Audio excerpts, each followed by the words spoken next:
Hey guys, this is Dan Book McNugget, and I wanted to share with you guys G.O.D.S by Jonathan Hickman.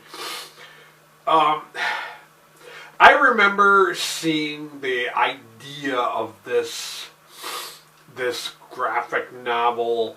I think it was around the time of the pandemic where I saw that Jonathan Hickman kind of had this concept. I know it was a few years ago that I saw the idea for this, and I was kind of excited to want to check this out because I really enjoyed Jonathan Hickman's take on the X-Men when he did those books, The Powers of X, The Powers of 10 or whatever, House of X, Powers of 10, and when he did the whole Krakoa era and the whole the timeline with the Avengers and how the multiverse kind of the universe falling apart. So I really enjoyed those stories. I feel like Jonathan Hickman, he really has this way of writing storylines that are kind of intricate and very detailed, and they make you think. So that's why I really wanted to check this one out. And this does, well, let's start off by saying it collects issues, G.O.D.S, numbers 1 through 8. And, yeah, let's get into this. So apparently in this storyline, we have these people, they're regular people, but they kind of assist the gods in a way, like they're granted immortality. There's one pantheon that are the gods, which are, what do they call them? It says here on the back. The powers that be, and then there's their opposition, which is the natural order of things. And the natural order of things are the people that represent science. So, the ones that represent the gods in that pantheon, it's all like magic and stuff that's kind of of that kind of gods doing everything. And then you got the powers that be, which is science and logic and all that stuff. So I found that to be kind of interesting. And I'm going to say right off the bat, this is not going to be a story that everyone is going to appreciate. We got this main character of Wind. I think his name is Red Wind or something like that. So this guy, they show his origin because he decides to take a little leap through time during different periods of his lifetime, and that was near the end because I felt like the ending to this was super sweet.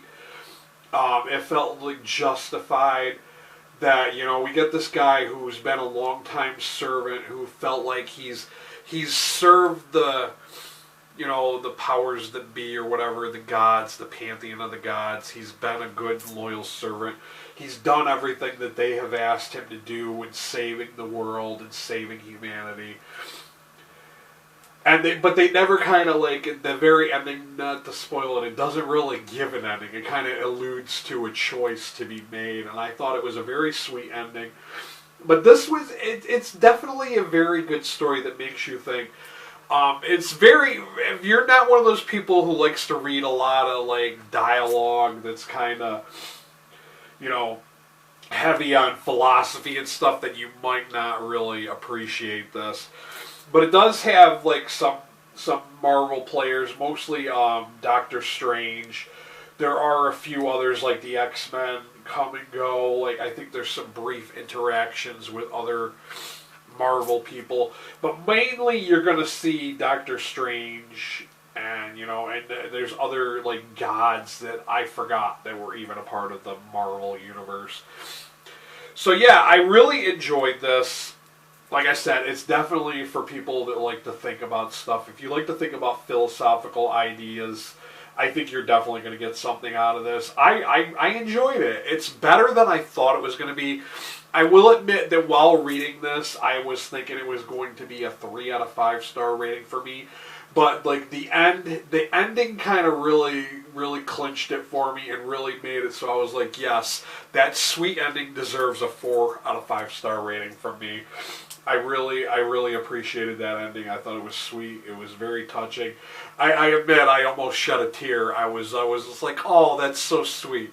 I felt like it was a well-deserved ending for a good series. It was interesting. But of course they like you could think of the people that assist the gods or the science people. You could think of them as like knights, and they have like an assistant that's like a page. And Wynn has this guy who assists him. His name is Dimitri, and he goes on a little side quest to try to help his parents with something because he lost his parents when he was young. And yeah, it's just like little things like that, and it just kind of explores like these different ideologies and concepts, but it mainly just focuses on the main character Wynn and him and Doctor Strange trying to save the universe through most of the book. And then we got the ending, and I don't want to say too much about it because I really don't want to spoil it. But if you're a fan of Jonathan Hickman's, the way he writes stuff, the way he kind of puts a lot of detail and makes you think about stuff, I think you're really going to enjoy this as much as I did.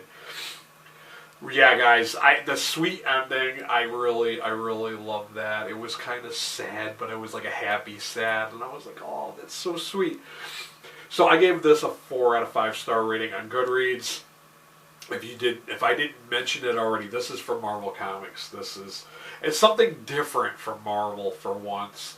And yeah, if you are a fan of Marvel and if you're a fan of Jonathan Hickman's works, I say definitely go out and check this out.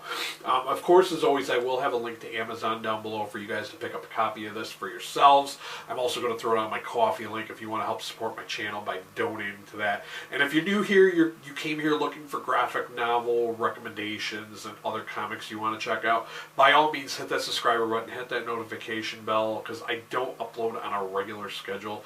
I've been very sporadic about when I upload. It's been really touch and go this past year. I've been kind of busy, and I upload when I can. So it is what it is. It's not really going to change anytime soon. So you're going to have to deal with it. It is what it is. Till next time. Later, guys.